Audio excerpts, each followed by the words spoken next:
วันที่12 พฤษภาคม 2026แผนกโฆษณาองค์การกวดกาและควบคุมยาเสพติดกลุ่มใหญ่ตำรวจกระทรวงป้องกันความสงบสืบโตจัดตั้งพันขยายโฆษณาผลหายและอันตรายของยาเสพติดเพื่อสร้างความหับหูให้ทั่วสังคม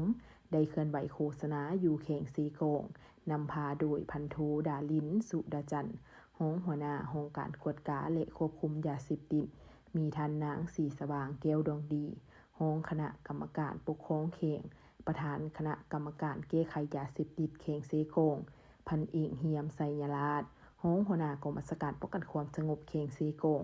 มีพนักงานทหารตำรวจและแผนกการที่เกี่ยวข้องเข้าร่วม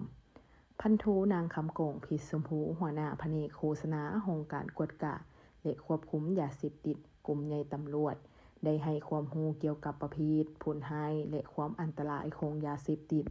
พร้อมเดียวกันนี้พันโทสุวรรณทิน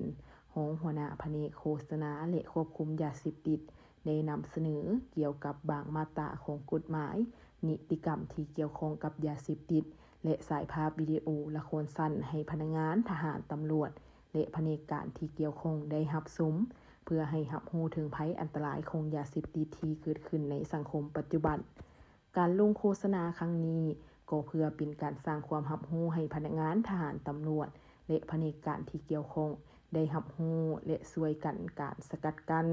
และต้านบ่ให้บุคคลในสังคมเข้าไปพัวพันอย่างเด็ดขาดเนื่องจากว่ายาเสพติดเป็นสารเคมีกระตุ้นชนิดหนึ่งที่กฎหมายเกิดห้ามผลิตหรือห้ามจำหน่ายอย่างเด็ดขาดถ้าหากบุคคลใดไปพัวพันมั่วสุมค้าขายก็จะได้รับโทษตามระเบียบกฎหมาย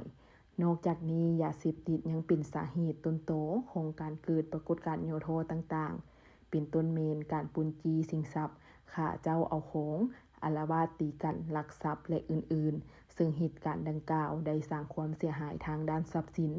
และให้แฮงกว่านั้นอาจนำไปสู่การเสียชีวิตเฮ็ดให้สังคมบ่มีความสงบปลอดภัยและบ่เป็นระเบียบเรียบร้อยนำอีก